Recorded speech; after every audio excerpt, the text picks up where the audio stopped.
অবশেষে বেরিয়ে এলো আসল রহস্য। ডাক্তার শফিকুর রহমানের এক্স হ্যান্ডেল অ্যাকাউন্ট কে বা কারা হ্যাক করেছে তা বিস্তারিত তুলে ধরেছেন ডক্টর নকিবুর রহমান।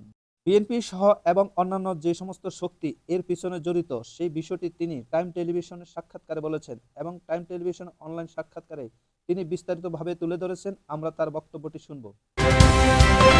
বিএনপির যেই সাইবার সন্ত্রাসী গ্রুপ আছে এটার নেতৃত্বে আমেরিকা প্রবাসী একটা দুর্বৃত্ত ওয়াহিদুজ্জামান অ্যাপোলো নামে একটা দুর্বৃত্ত, তারপরে আরেকজন হলো মির্জা, তারপরে আরেকজন হলো মারুফ মল্লিক। এদের যে গ্যাংটা আছে আমরা তাদের ইনসাইড যেই গ্রুপ আছে হোয়াটসঅ্যাপ গ্রুপ, সেই গ্রুপের কিছু স্ক্রিনশট আমরা পেয়েছি। আমরা যেটা জানতে পেরেছি যে শুধুমাত্র বিএনপির দুর্বৃত্তরাই এই হ্যাকিং এর সাথে জড়িত না, এটার সাথে পরিষ্কারভাবে সাবেক ফ্যাসিস্ট সরকারের বেশ কিছু রোগ সেনাবাহিনীর এনটিএসসি যেই রাষ্ট্রীয় টেলিকমিউনিকেশন নেটওয়ার্ক মনিটরিং এর জন্য পেগাসাস সহ ইসরায়েলি যে সমস্ত সফটওয়্যার ক্রয় করা হয়েছিল সেই দুর্বৃত্ত যারা পালিয়ে গিয়েছে, তারা দুবাইতে আছে, এদেরকেও এনগেজ করা হয়েছে। বেসিক্যালি রবিন ভাই যেটা বলেছেন যে এটা ইট ওয়াজ এ ফিশিং অ্যাটাক। একটা ডোমেইন থেকে, সেই ডোমেইনটা হলো বঙ্গভবনের আইডি ইউজ করা, এবং এটা সেই ব্যক্তি হতে পারে কিংবা সেই ব্যক্তির অ্যাকাউন্ট হ্যাক হতে পারে, ইম্পারসনেশন হতে পারে। এটা নিয়ে আমরা গবেষণা করছি, এটা আমরা এখনো কনফার্ম না, but what ever it is, সেই অ্যাকাউন্ট থেকে একটা প্লাগ ইন পাঠানো হয়েছিল যেটার মধ্যে ম্যাক্রো প্রোগ্রাম ছিল। সো এবং একটা আর্জেন্সি ইলেকশন কেস স্টাডি হিসাবে ইমেলটা সেন্ড করা হয়েছে, এবং ওই আর্জেন্সির কারণেই ভুলবশত কোনো একজন আমাদের সম্মানিত আমিরা জামাতের এই অ্যাডমিন প্যানেলের কোনো একজন এটা চেক করতে গিয়েছিলেন যে এটা কি আর্জেন্ট, এবং তখনই ম্যালওয়্যারটা ইনস্টল হয়ে যায় এবং ওই ডিভাইসটা কম্প্রোমাইজড হয়ে যায়। সো এটা অ্যাকচুয়ালি ওয়াজ মোর ডিভাইস হ্যাকিং দেন এক্স অ্যাকাউন্ট হ্যাকিং। এবং ডিভাইসটা যখন কম্প্রোমাইজ হয় আমাদের নলেজে এটা সাথে সাথেই আসে। আমরা দেখেছি যে 4:37 ওনার অ্যাকাউন্ট থেকে একটা খুবই আপত্তিকর স্ট্যাটাস দেওয়া হয়, এবং এখানে খুব মজার জিনিস হলো যে এটার ল্যাঙ্গুয়েজটা এত বেশি ভালগার। কোনো সুস্থ মানুষ এটা দেখলে বুঝবে যে এটা ডক্টর শফিক সাহেবের কথা হতে পারে না, কারণ ইলেকশনের 12 দিন আগে একজন পার্টির প্রধান কর্মজীবী মহিলাদেরকে পতিতা বলে সম্বোধন করবেন, মানে you have to be out of your mind to do that, and you have to be absolutely blind, একজন অন্ধ সমর্থক একটা দলের, অথবা আপনার আইকিউ শিশুদের চেয়েও কম, তা না হলে আপনার পক্ষে বিশ্বাস করা সম্ভব না যে একজন সুস্থ মানুষ এরকম টুইট করতে পারে। সো 4:37 এই টুইটটা করার সাথে সাথে আমাদের আরো একজন নেতা জনাব ডক্টর শফিকুল ইসলাম মাসুদ, তার ফেসবুক অ্যাকাউন্টও কম্প্রোমাইজড হয়। সো দুটো অ্যাকাউন্ট কম্প্রোমাইজড হয়ে গিয়েছিল, ওনার ফেসবুক অ্যাকাউন্টেও এই টুইটটা শেয়ার করা হয়, এবং এটা আমাদের নজরে সাথে সাথেই আসে। এবং আমরা যেটা করেছি ইমিডিয়েটলি সেটা হলো যে আমরা 5:09 আমরা অন্য আর একটা ডিভাইস থেকে আমরা সাথে সাথে লগ ইন করে এই অ্যাকাউন্টের পাসওয়ার্ড আমরা চেঞ্জ করে ফেলেছি।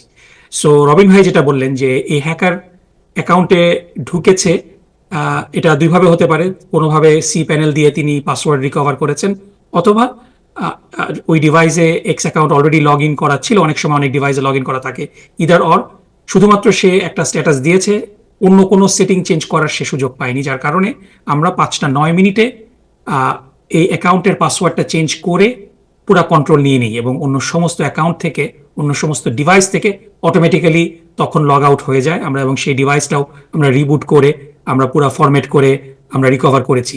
সো এটা হলো ইমিডিয়েটলি, এবং সাথে সাথে কিন্তু আমরা 5:09 আমরা এটা রিকভার করার সাথে সাথে আপনি দেখবেন যে শফিক সাহেবের অ্যাকাউন্ট থেকে একটা বিবৃতি দেওয়া হয়েছে যে আমার অ্যাকাউন্ট ওয়াজ কম্প্রোমাইজড, কেউ একজন আমাদের অ্যাকাউন্ট হ্যাক করেছে, এই ঘোষণা, এবং সাথে সাথে সিরিজ অফ বিবৃতি বিভিন্ন প্ল্যাটফর্মে আমরা দিয়েছি। কিন্তু দুর্ভাগ্যজনকভাবে এই ঘটনাটা ঘটার সাথে সাথে আমরা দেখেছি যে বিএনপির যেই সাইবার সন্ত্রাসী গ্রুপ আছে এটার নেতৃত্বে আমেরিকা প্রবাসী একটা দুর্বৃত্ত ওয়াহিদুজ্জামান অ্যাপোলো নামে একটা দুর্বৃত্ত, তারপরে আরেকজন হলো মির্জা, তারপরে আরেকজন হলো মারুফ মল্লিক। এদের যে গ্যাংটা আছে আমরা তাদের ইনসাইড যেই গ্রুপ আছে হোয়াটসঅ্যাপ গ্রুপ, সেই গ্রুপের কিছু স্ক্রিনশট আমরা পেয়েছি, যে তারা এই টুইটটাকে স্ক্রিনশট নিয়ে আমিরা জামাতের বিরুদ্ধে স্মিয়ার ক্যাম্পেইন করা শুরু করেছিল, এবং বেসিক্যালি এরাই ফেসবুক ফেয়ারটাকে গরম করেছে। এবং আপনারা দেখেছেন যে বারংবার এটা ক্লিয়ারিফাই করা আমরা সংবাদ সম্মেলন করে প্রসেসটা এক্সপ্লেন করার পরও গতকালকে ছাত্রদল আহ, ছাত্রদল কিন্তু আমরা দেখেছি যে ঝাড়ু মিছিল করার মতো কাজ করেছে, মানে তাদের বুদ্ধির লেভেল যে কোন পর্যায়ে। যে কোনো সাধারণ মানুষ কিন্তু এটা জি। পড়লেই বুঝতে পারবে যে এটা কোনোভাবেই আমির জামাতের পক্ষ থেকে দেওয়া সম্ভব না, এবং আমরা বারংবার এটা এক্সপ্লেন করেছি। স্টিল আমরা দেখলাম যে তারা এটা নিয়ে তেনা পেঁচাচ্ছে। সো এটা খুবই দুর্ভাগ্যজনক। সো এবং আপনারা আমরা বলতে চাচ্ছেন যেটা যে জানতে পেরেছি অ্যাবসলিউটলি হ্যাকিং এন্ড হ্যাঁ আমরা জি ধর্মে আমি শেষ করছি যে জি। আমরা যেটা জানতে পেরেছি যে শুধুমাত্র বিএনপির দুর্বৃত্তরাই এই হ্যাকিং এর সাথে জড়িত না, এটার সাথে পরিষ্কারভাবে সাবেক ফ্যাসিস্ট সরকারের বেশ কিছু রোগ সেনাবাহিনীর এনটিএসসি যেই ইয়েটা যে রাষ্ট্রীয় টেলিকমিউনিকেশন নেটওয়ার্ক মনিটরিং এর জন্য পেগাসাস সহ ইসরায়েলি যে সমস্ত সফটওয়্যার ক্রয় করা হয়েছিল, সেই দুর্বৃত্ত যারা পালিয়ে গিয়েছে, যারা দুবাইতে আছে, এদেরকেও এনগেজ করা হয়েছে। সো এটা খুবই দুর্ভাগ্যজনক। অন দ্য আদার হ্যান্ড আপনারা দেখছেন যে সারা বাংলাদেশে নারীদের উপরে যেভাবে বিএনপি ঝাঁপিয়ে পড়ছে, গতকালকে গাজীপুরেও একজন নারীকে হত্যা করেছে বিএনপির দুর্বৃত্তরা।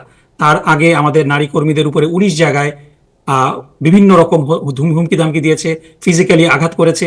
বিএনপির নেতারা, সংসদ সদস্য প্রার্থীরা মহিলাদের কাপড় খুলে দেওয়ার হুমকি দিচ্ছে, যেটার ভিডিও আমাদের কাছে আছে। সো মহিলাদের উপরে অ্যাগ্রেসিভ যে তারা হচ্ছে এবং তাদের জনপ্রিয়তা একেবারে শূন্যের কোঠায়, সেই জায়গা থেকে তারা মানুষের দৃষ্টিটা অন্যদিকে ঘুরিয়ে নেওয়ার জন্য এই ন্যাক্কারজনক একটা কাজ করেছে। আমাদের কাছে প্রমাণাদি আছে, আমরা পুলিশের কাছে এগুলা সাবমিট করেছি।